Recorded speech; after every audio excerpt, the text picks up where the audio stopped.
यार ऐसा है कि दो रीज़न है आने के। एक तो मैं बहुत बड़ा ऑटोमोबाइल जंकी हूँ, मुझे गाड़ियाँ मोटर बाइक्स बहुत पसंद हैं, जैसे कि आप लोग अब जानते ही हैं। हाल ही में न्यूज़ में भी रही बात। लेकिन मुझे लगा कि मिड डे जो इतना बढ़िया ग्रुप है, जागरण ग्रुप है, मीडिया वाले हमारे जद्दोजहद कर रहे हैं, कोशिश कर रहे हैं, ऐसे इवेंट्स को अभी भी चलाने की कोशिश कर रहे हैं, तो उसमें आके हम अगर थोड़ा सा सपोर्ट कर सकें, उनका हाथ बटा सकें, तो I thought that's something that I should come in and support both the automobile industry and our friends in the media. So कितना गाड़ियों का हम ऐसा माने कि आने वाले दिनों में ढेरों सारा कलेक्शन होने वाला है? आई नो आपके डैडी ने जो गिफ्ट की थी वो अभी भी आपने बहुत ही संभाल कर। बिल्कुल बिल्कुल। तो आई थिंक फॉर मी गाड़ियों से हमेशा एक प्यार सा रहा है। I think lot of boys जब वो बड़े होते हैं तो उनको हमेशा याद आती है कि जब उनके पिताजी गाड़ी चला रहे होते हैं या मोटर बाइक चला रहे होते हैं, स्कूटर चला रहे होते हैं, तो उनके सामने वो गोद में बैठकर ब्रर्र कर रहे होते हैं, तो मेरा बेटा भी वैसे ही है। मैं जब गाड़ी चलाता हूँ या गाड़ी में बैठता हूँ तो पहले आके मेरी गोद में बैठ जाता है, तो कि मुझे भी चलाना है, हॉर्न बजाना है।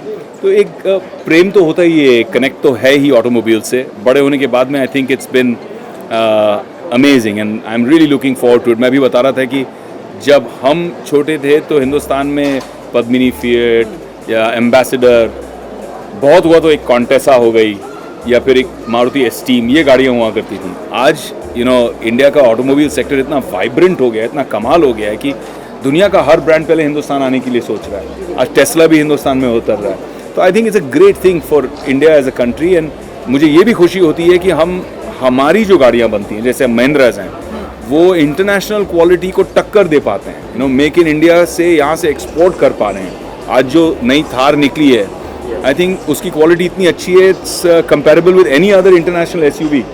तो वो चीज़ को भी देखकर एक बहुत गर्व महसूस होता है। ओके भैया, किसी के साथ जिस तरीके से आपने बताया कि जब आप गाड़ी चलाते हैं तो आपका बेटा साइड में बैठकर वो गाड़ी की आवाज़ें निकालता है, तो आपके साथ में कुछ ऐसी कोई यादें रही हैं आपके बचपन में, या जब कुछ आप कोई पहली कार या कुछ ऐसा कुछ शेयर करना? अरे बहुत सारी यादें हैं। मुझे याद है कि मेरे पिताजी की एक छोटी सी फिएट होती थी, हैदराबाद से जो लेके आए थे। मुंबई में उसको डुक्कर फिएट कहते थे।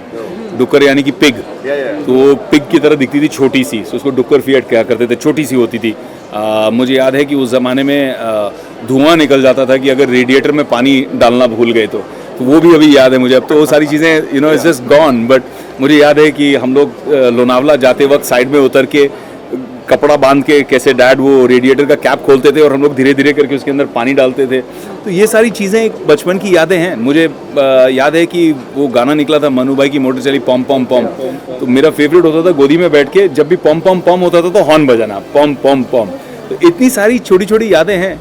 और आई थिंक और स्पेशल मेरे लिए ये है कि जब मैं 18 साल का हुआ, और गाड़ी सब हर एक लड़के को चाहिए होती है जब वो 18 साल का होता है, बाइक या कार या कुछ ना कुछ। और मैं हमेशा बहुत rough and tough adventurous kind of था।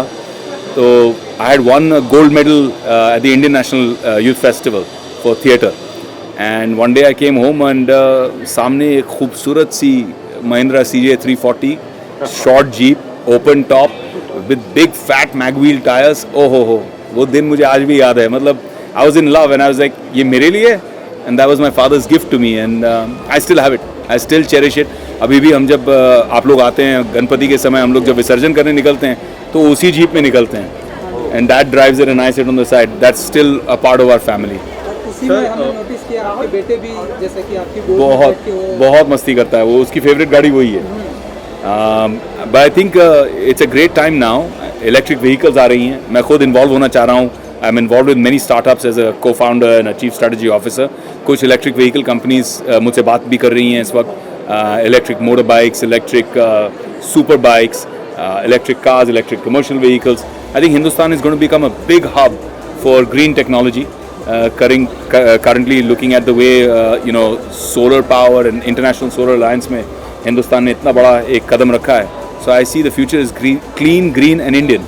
सर पेट्रोल का रेट इतना हाई हो गया है, क्या आने वाले दिनों में आपको लगता है कि इलेक्ट्रिक गाड़ियाँ ही चलेगी पेट्रोल की गाड़ी? I agree with you 100% and I think कि कहीं ना कहीं ये अगर हो जाता है तो हिंदुस्तान के लिए इससे बड़ी फ़ायदेमंद बात है नहीं, बिकॉज हमारे यहाँ सूर्य की किरणों की कमी नहीं है. हम सोलर पावर में वर्ल्ड लीडर बन सकते हैं. सोलर पावर हमारे यहाँ इतना सस्ता होते जा रहा है, जब दुनिया में महंगा हो रहा है पावर का दाम, बिजली का दाम महंगा होते जा रहा है, हिंदुस्तान में सस्ता होते जा रहा है सोलर पावर का दाम. हम पहले सुनते थे 8 रुपये 16 रुपये पर यूनिट, आज हम 2 रुपये 2.5 रुपये में भी लोग टेंडर जीत रहे हैं. तो it's becoming huge in India and Hindustan की आज की तारीख में 6 से 7 लाख करोड़ की ऑयल एंड गैस की इंपोर्ट की बिल होती है. हमारे कमाए हुए डॉलर्स बाहर जाते हैं और फिर हम बोलते हैं कि देखो डॉलर कितना ऊपर चढ़ गया है, क्योंकि हम तेल ज़्यादा कंज्यूम कर रहे हैं. अगर वो तेल हमने इस्तेमाल करना बंद कर दिया, इंपोर्ट करना बंद कर दिया, तो हिंदुस्तान की इकोनॉमी कितनी स्ट्रांग हो जाएगी. So I think it's a great move and we should turn electric soon. Sir एक आखिरी सवाल विवेक जी, क्योंकि हम लोग की पैंडेमिक की वजह से सबकी फिल्में जो है रुकी हुई जी. है, आपकी भी ढेरों सारी फिल्में जो है पाइपलाइन में थी. तो नया शेड्यूल कब तक आने वाला है, क्योंकि कई सारे आपके प्रोजेक्ट? हाँ, तो मेरे भी जैसे आपने कहा सही कि जिन लोगों की आधी में अटकी थी उनको हमने कंप्लीट कर लिया. जैसे अभी इनसाइड एज 3 है, तो इनसाइड एज 3 का फाइनली हम प्रमोशन करने उतर रहे हैं और अगले क्वार्टर में उसका रिलीज़ भी हो जाएगा. तो I am excited about that on Amazon Prime. And पिक्चरें जो हैं जिनको हम शूट करने वाले थे, तो कभी क्या होती है, हमने UK शूट प्लान किया था, फिर UK में बहुत बुरा एक सेकेंड वेव आया, तो फिर उसको कैंसिल करना पड़ा. तो सब लोग इस वक्त एडजस्ट कर रहे हैं, but I am hoping and praying. जैसे रूही आई रिलीज़ हुई, ठीक ठाक रिस्पांस मिला है, उसको अच्छा रिस्पांस मिला है. मेरे दोस्त संजय गुप्ता की और जॉन इब्राहिम और इमरान हाशमी की फिल्म आ रही है मुंबई सागा 19 तारीख को. So I am wishing them all the best. शायद मैं आज शाम को जाके पिक्चर भी देख लूँ, संजय ने भी इन्वाइट किया है. तो आई एम होपिंग कि पिक्चरें चलें, थिएटर में लोग आएँ, और जल्द से जल्द आई थिंक जो वैक्सीनेशन का काम हो रहा है वो बहुत बढ़िया हो रहा है.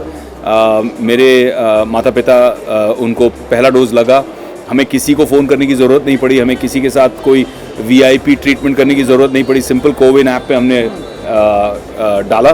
पिताजी तो वैसे भी रूल्स के मामले में काफ़ी स्ट्रिक्ट है, तो उन्होंने सिर्फ कोविन ऐप पे रजिस्ट्रेशन किया, अपने आप कॉल आया. और हमारी एरिया की जो BJP की जो रेणु हंसराज जी हैं, आई डोंट नो उनकी ऑफिशियल पोजीशन क्या है, but she was very very helpful. और कूपर हॉस्पिटल गए पेरेंट्स, और इतनी अच्छी तरह से सारा हुआ. वैक्सीनेशन लगने के बाद उनको इत्मीनान से बिठाया, चेक किया कि कोई प्रॉब्लम नहीं आ रही है, कोई एडवर्स रिएक्शन नहीं है, उसके बाद भेजा. So I was very touch to see that, you know, मेरे पेरेंट्स एल्डरली है, मैं खुद नहीं वहाँ जा पाता हूँ for rules and regulations, but इस तरह से फीडबैक मिले तो एक गर्व भी महसूस होता है कि देश में अच्छी चीज़ें हो रही हैं। सर इनसाइड एज 3 का कब से शुरू होने वाला है शूटिंग? वो एग्जैक्ट डेट तो मैं अलाउड नहीं हूँ बोलने के लिए, बट हमारी शूटिंग कंप्लीट है, हमारी शो जो 3rd सीज़न है वो रेडी है, लोग एक्साइटेड हैं इसको लेके। वैसे भी क्रिकेट का बुखार वापस हिंदुस्तान में आ चुका है, तो we are excited about releasing that very soon, and pre release जो हम प्रमोशंस करते हैं वो प्रमोशंस की शूट हम शुरू कर रहे हैं। एंड विवेक, इसी के साथ में फिल्म की अगर बात की जाए, इनसाइड एज की तो आपने बता दिया, लेकिन फिल्म में क्या आने वाला है? यार अगेन 2-4 बहुत एक्साइटिंग चीज़ें चल रही हैं, कहीं मैं प्रोड्यूस कर रहा हूँ जिसका शायद मैं शायद इस महीने के एंड से पहले हम अनाउंसमेंट प्रॉपर्ली करें, या लेटेस्ट अप्रैल में उसकी अनाउंसमेंट हो जाएगी। चीज़ें हम प्रोड्यूस भी कर रहे हैं, एक्ट भी कर रहे हैं। It's a really good time for content, बहुत मज़ा आ रहा है। सिर्फ थिएटर्स चल जाएं एंड यू नो, हमारे जितने एक फ्रेटर्निटी का एक हिस्सा हमारे ये भी हैं जो थिएटर वर्कर्स हैं, अशर्स हैं बेचारे जो थिएटर की मेंटेनेंस में काम करते हैं, हमारे थिएटर मालिक हैं, उन सब की इस वक्त हालत बहुत खस्ता है। They are going through hell right now to keep such a सफ़ेद हाथी को मेंटेन करके रखना। तो वी आर होपिंग कि थिएटर्स चल जाएं और लोगों की सेहत वापस आ जाए और फिल्म इंडस्ट्री की सेहत भी वापस ठीक हो जाए।